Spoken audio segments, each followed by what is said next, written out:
Pode, claro, professor Yara, por favor, toda a palavra sua. É que vocês foram pedir opinião de uma naturalista.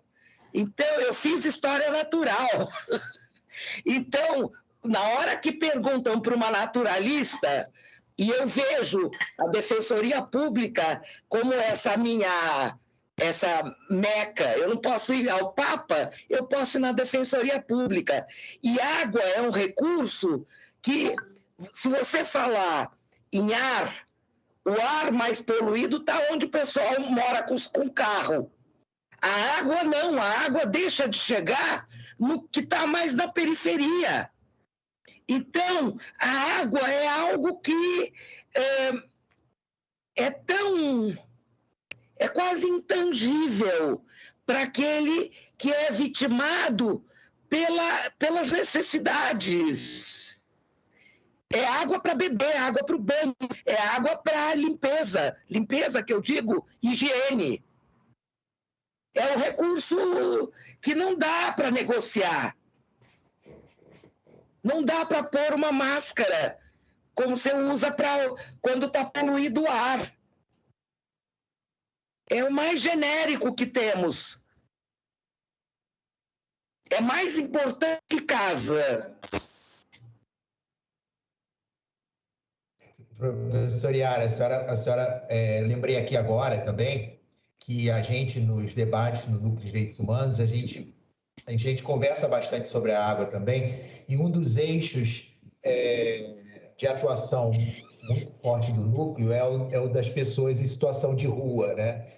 E o da dificuldade que é das pessoas em situação de rua também de ter acesso à água. Exato. Né? E que assim, o prato de comida, né, a gente tem ali o restaurante popular e tal, ou aquele, né, enfim, a pessoa vai dando um jeito, mas a água, né, o que a gente vê no dia a dia, né, na rua, é a pessoa ali se ajeitando numa saída de água ali meio clandestina para tomar um banho, para beber né, para saciar a sede, né? Então, mostrando a fundamentalidade. Água é cidadania. Água é cidadania.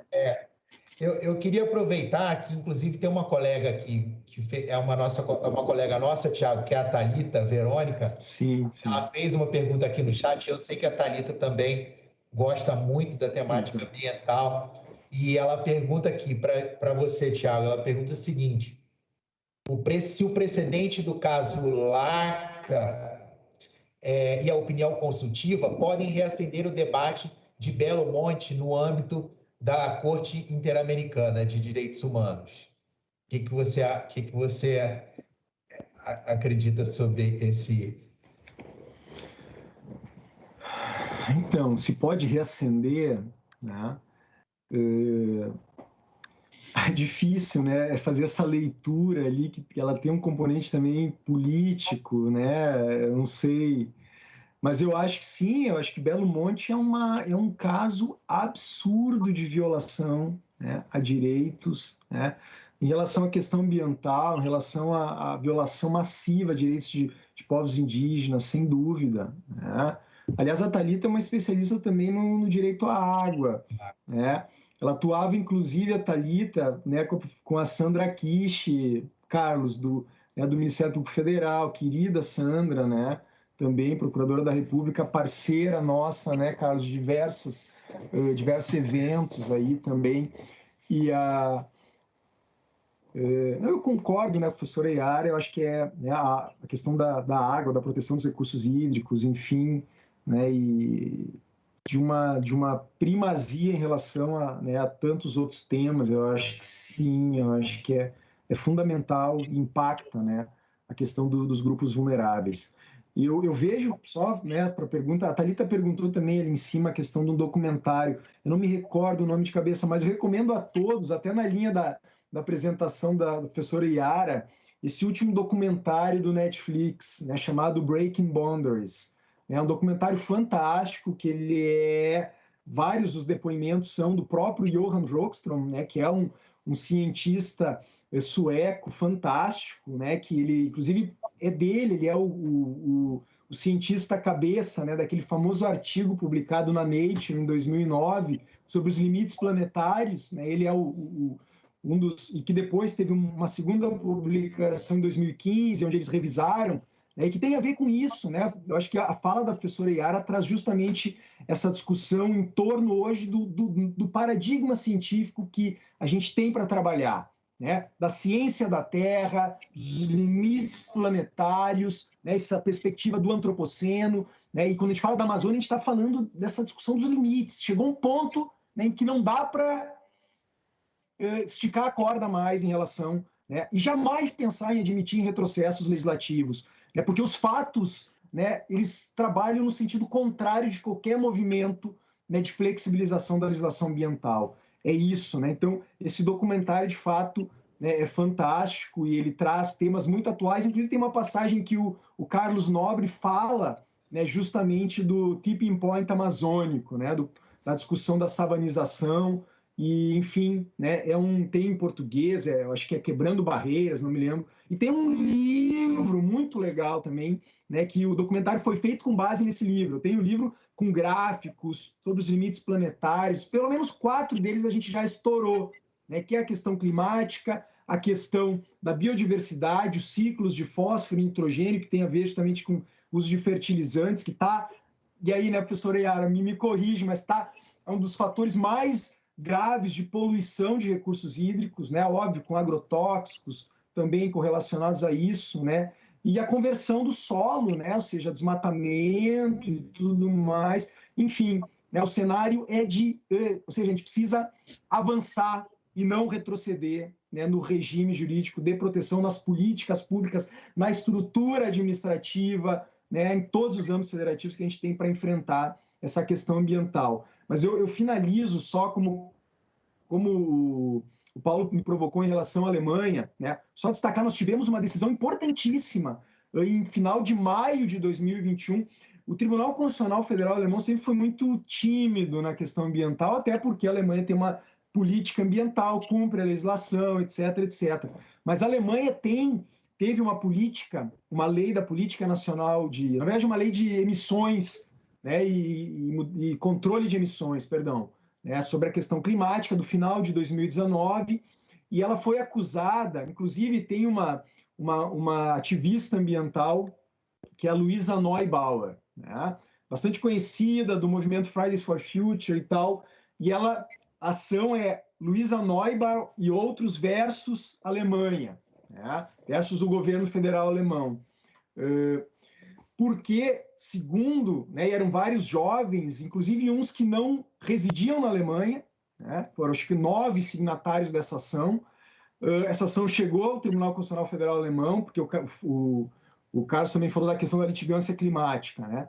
E o Tribunal Constitucional Federal Alemão, uma das primeiras vezes que tomou uma decisão, ao meu ver, bastante progressista na temática ambiental, e especificamente no caso envolvendo litigância climática, e usou argumentos que a gente ainda vai ouvir muito, esses argumentos, em outras decisões. Você sabe a importância, né, nós que estudamos direito, né, da doutrina alemã em relação ao direito constitucional, teoria dos direitos fundamentais, eles usaram argumentos que pela primeira vez foram manejados na discussão constitucional. Vamos lá. Em primeiro lugar, disseram que o legislador alemão atuou de forma deficiente. Por quê? Porque ele estabeleceu metas de redução de emissões de gases de efeito estufa até o ano de 2030 e deixou uma lacuna entre 2030 e 2050, não estabelecendo metas, né? E aí a Corte Constitucional Alemã disse: peraí, você, legislador, está distribuindo restrições a direitos e um ônus, você está sobrecarregando de forma desproporcional jovens, crianças e adolescentes e as futuras gerações, porque se você atuar hoje de forma insuficiente, deficitária, logo ali na esquina do futuro, a partir da década de 30, quem vai pagar o preço da omissão de hoje são as futuras gerações, e vai ser a liberdade dessas futuras gerações que vai se ver ameaçada. Argumentou em cima do direito à liberdade. Essa é uma construção, né, bastante inovadora, inclusive reconhecendo, né, muitas vezes a gente fala o princípio da responsabilidade intergeracional, da solidariedade intergeracional, né, mas na prática, leia a decisão do Tribunal Constitucional Federal Alemão. Como esse princípio pode ter, né, uma operacionalização concreta, né, analisando uma legislação, né, que se reconheceu como deficitária. É claro que na Alemanha se reconheceu como inconstitucional, 2 semanas depois já tinha uma nova lei dando cobertura até o ano de 2030, porque o Carlos aí sabe, né, pode complementar a discussão em torno justamente da meta zero de emissões líquidas até 2050, o Reino Unido, né, a Comunidade Europeia. Então, na Europa já se está construindo, inclusive, países, né, voltando para 2040, 2035, eu acho que, não sei se Suécia ou Dinamarca, estão, né, movimentando, né, as suas políticas climáticas para alcançar essas metas. Então, quando o legislador alemão chegou lá, até 2030 vamos reduzir assim, mas de 2030 a 2000 a gente vê depois. Não vê depois, não.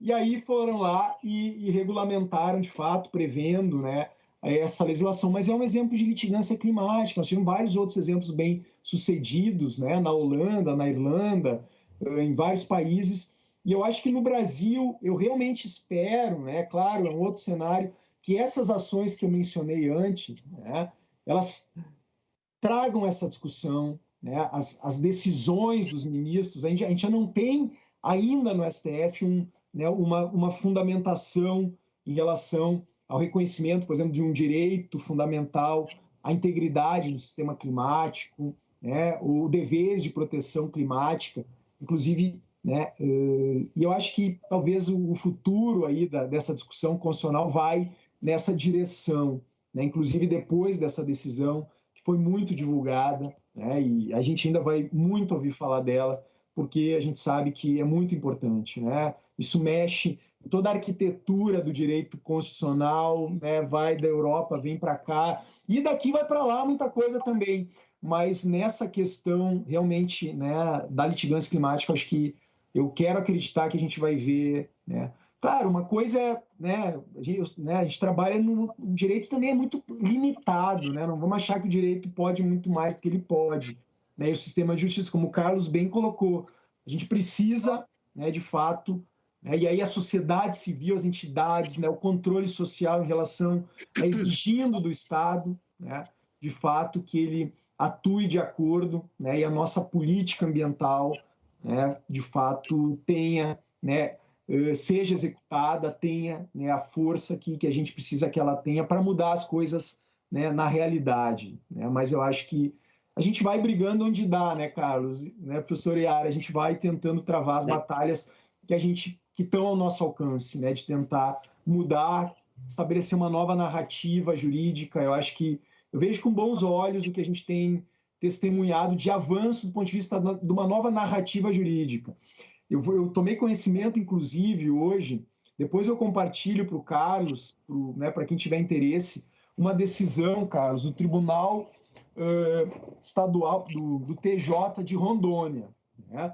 Rondônia está vivendo um processo, né, devastador, e eu acho que vários estados amazônicos estão no mesmo sentido. Né? A boiada está se movendo para o âmbito estadual também. Né?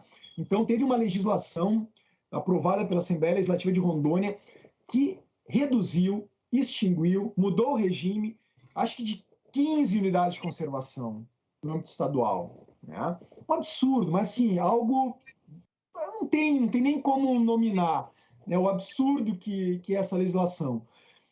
E aí o Ministério Público Estadual entrou com uma ação direta de inconstitucionalidade e o Tribunal de Justiça do Estado de Rondônia julgou inconstitucional a lei, né, que alterou o regime, então, jurídico dessas várias unidades de conservação. É uma lei, é uma decisão, um caminho que eu gostaria de ver o STF dar. Proibição de retrocesso, princípio da progressividade em matéria ambiental, 2 princípios consagrados expressamente lá no Acordo de Escazú, que eu mencionei para vocês anteriormente. Né? Ou seja, esse é o novo direito ambiental, quiçá direito ecológico. A gente tem, né, trabalhado, né, no sentido de construir uma nova narrativa jurídica. Aquele direito ambiental, né, de 40 anos atrás, né, infelizmente, ele não deu conta, né, de frear esse ímpeto destrutivo, né, no Brasil. Infelizmente, eu acho que a gente precisa de mais, é óbvio, né, como eu disse, o direito é só um componente nesse enfrentamento de retrocessos, mas, né, é o que a gente está tendo, mais acesso para trabalhar. Mas é isso, a gente precisa mais do que nunca, né, assegurar, né, eu acho que tem, inclusive no Breaking Boundaries, nesse documentário, eles falam, claro, da emissão zero, mas também em relação às metas de Aichi, que a professora Yara destacou, né, ou seja, de não admitir também ter uma meta zero em relação à perda da biodiversidade. E hoje, tragicamente, né, eu li no The Guardian lá, foi declarada extinta aquela espécie de pica-pau, que é o pica-pau. O pica-pau de bico ai, meu Deus, dos elefantes, de ivory, como é que é? De marfim, não sei se é bico de marfim, né? Foi declarada extinta, do pica-pau, né? Ou seja, não dá, gente, não dá, né? Não dá, simplesmente não dá. É uma coisa assim, ó, né? O Edward Wilson tem aquele livro dele, Metade da Terra, né? Que fala muito da questão também, ou seja, para a gente conter essa sexta extinção em massa da biodiversidade em pleno curso, nós precisaríamos proteger, por meio de áreas especialmente protegidas, unidades de conservação, territórios indígenas e outras formas de proteção, 50% da área continental e 50% da área oceânica, marinha, enfim. Né? A gente precisava disso para assegurar, né, esse processo de extinção em massa da biodiversidade. No Brasil, talvez a professora Yara e o Carlos saibam, né, exatamente, eu acho que é em torno de, não chega a 30%, e aí grande parte disso está na Amazônia, né, de áreas pelo menos formais, né, formalizadas, do ponto de vista do território continental brasileiro. E é isso, a gente está perdendo essa batalha. Né?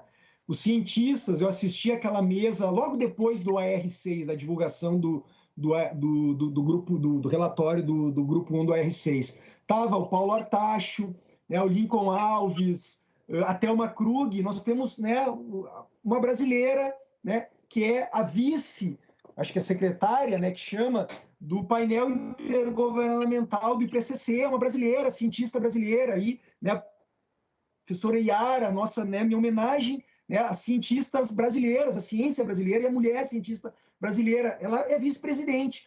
E eles falando, todos numa mesa redonda promovida pela FAPESP, é o seguinte, está na mesa, os fatos estão aqui. Agora, decisão política e vamos agir. É isso, os fatos estão na mesa. A gente sabe tudo o que a gente precisa saber e o que a gente precisa fazer.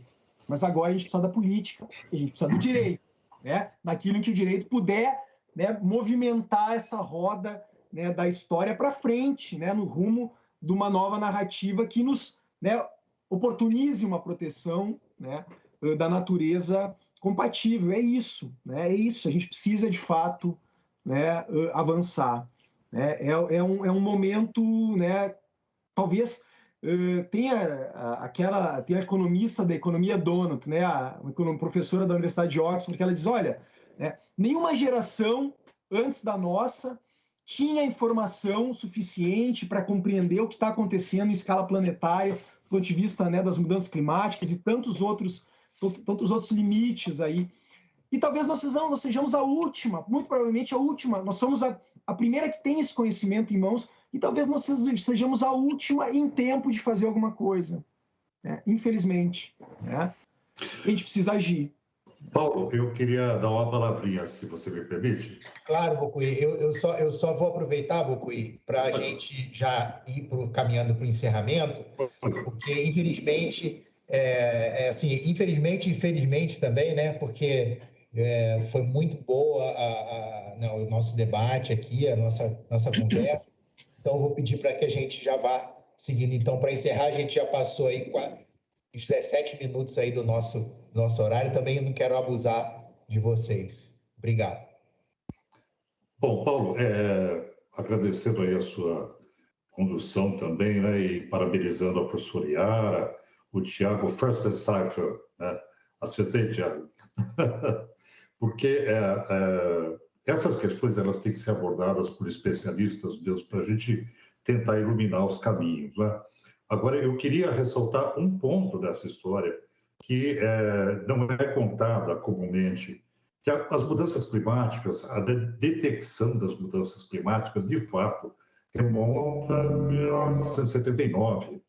E aí você tem todo um processo com James Hansen, que foi o pai, o estudioso da NASA, que acabou se dissociando da NASA, porque ele acabou sendo perseguido em função das suas posições muito firmes, né? E essa realidade nos mostra que o que está falindo o processo de enfrentamento de mudanças climáticas é o modelo da economia global. As mudanças climáticas decorrem da Revolução Industrial, que é um modelo econômico. E agora nós estamos fracassando na tentativa de refrear esse modelo de revolução industrial que permanece até hoje, né? Então, é bom que a gente tenha muita clareza sobre o fato de que o Acordo de Paris, ele fracassou, ele não atingiu os seus objetivos. Porque se você pegar os dados dos últimos 6 anos, você nota um progressivo acréscimo dos gases de efeito estufa na atmosfera, da ordem de 162 milhões de toneladas por dia na atmosfera, né? Então, como fazer o enfrentamento desse Leviatã, né? A questão tem que mudar a economia, né? Você tem que parar com os paraísos fiscais que financiam degradação, porque não tem responsabilidade. Paraíso fiscal é financiamento sem digital, né? Financiam processos pesqueiros predatórios, desmatamento, sem nenhum tipo de restrição, né? Só tem ganho, não tem perda de imagem institucional. Outra questão é a clara percepção da sociedade de para onde vai o dinheiro, quem financia o quê, né? Se você pegar os dados do Banco Mundial, você vê que 60% dos financiamentos são destinados a fósseis. E você tem 30 e poucos por cento financiando sustentabilidade. A gente não conseguiu ainda que o dinheiro global ele esteja canalizado para a sustentabilidade. Então, como é que você pode pensar que você vai conseguir enfrentar as mudanças climáticas se o modelo econômico que vigora internacionalmente ele é anti-sustentabilidade, né? Então, essa clareza da responsabilidade do agente financiador, da capacidade da sociedade de trilhar o dinheiro, tem a clareza de quem financia o quê. Os nossos bancos financiam o quê? O BNDES financia o quê? Se a gente não tiver essa capacidade de trilhar os caminhos do dinheiro, identificando, colocando as digitais na degradação, a digital de quem financia, a gente não consegue avançar também, né? Então, eu só gostaria de fazer esse encaminhamento sobre a necessidade de que a gente tenha uma atitude muito proativa com relação à transformação da economia. É isso. Obrigado e boa noite. Cumprimentos a todos. Eu posso só falar uma coisa? Claro, professor Yara. Interpretando a fala do Bocuí, nós temos que ressignificar o sentido de patrimônio natural. Nós temos que deixar de precificar e sim dar valor, valorar. E instigada pelo Bocuí, eu fiz a minha disciplina esse ano de pós-graduação, que é uma disciplina condensada de 2 semanas, e nós, específica sobre manguezal, nós trabalhamos o tema transversal de 15 dias de aula, de manhã à tarde, à noite, de madrugada, foi o manguezal como capital natural. Então, como passar a olhar, ressignificar o que é o nosso patrimônio natural. Porque esse patrimônio não está no PIB. No PIB está quantos pneus, quantas armas, quanta munição, quantos explosivos. Isso entra para o PIB. A guerra nos Estados Unidos aumenta o PIB loucamente. O PIB americano sobe, porque ele entrou na guerra, porque gastou com guerra. E nós não podemos mais considerar que isso é ganho, isso é perda.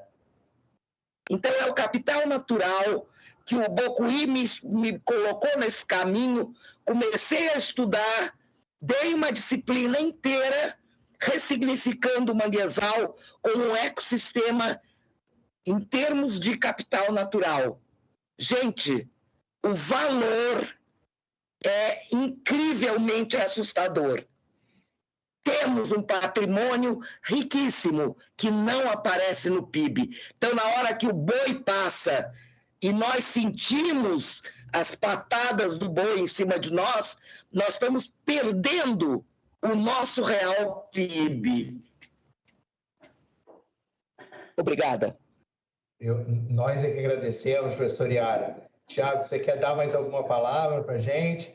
Não, eu já quero só agradecer, né? Já falei aí além da conta e eu queria, né, agradecer. Para mim é um privilégio poder estar, né, na companhia de todos, né? Poder ouvir a professora Yara, o Bocuí, né? Enfim, pessoas que para mim são fonte de inspiração aí nessa jornada aí, né? Por vezes, né, difícil aí que a gente, né, tem que manter a perseverança e continuar acreditando, né, que é possível mudar, né, isso que a gente está vendo aí no Brasil, né, e é isso, a gente precisa, né, olhar de fato, né, para a natureza e dimensionar, né, valor que tem, né, de fato para o bem-estar da sociedade, né, eu acho que é isso, Agradeço, obrigado, EDEP, né, Defensoria Pública do Estado de São Paulo aí, e Paulo, meu querido amigo, né, o Paulo é um tremendo defensor aí, tem um trabalho incrível lá com, né, os catadores e, né, enfim, eu me espelho aí na minha atividade institucional, eu me espelho em colegas, né, justamente como o Paulo. Agora, já que a gente está terminando aqui falando de valor, também quero deixar aqui claro que o valor das palestras e das aulas que nós tivemos aqui com vocês hoje também foi muito grande. Espero que esse seja o primeiro de outros encontros que a gente possa ter, né? Agradeço a vocês muito pela presença, pela disponibilidade, agradeço a Defensoria, a EDEP e o Núcleo pelo espaço. Um abraço a todos, boa noite e até a próxima.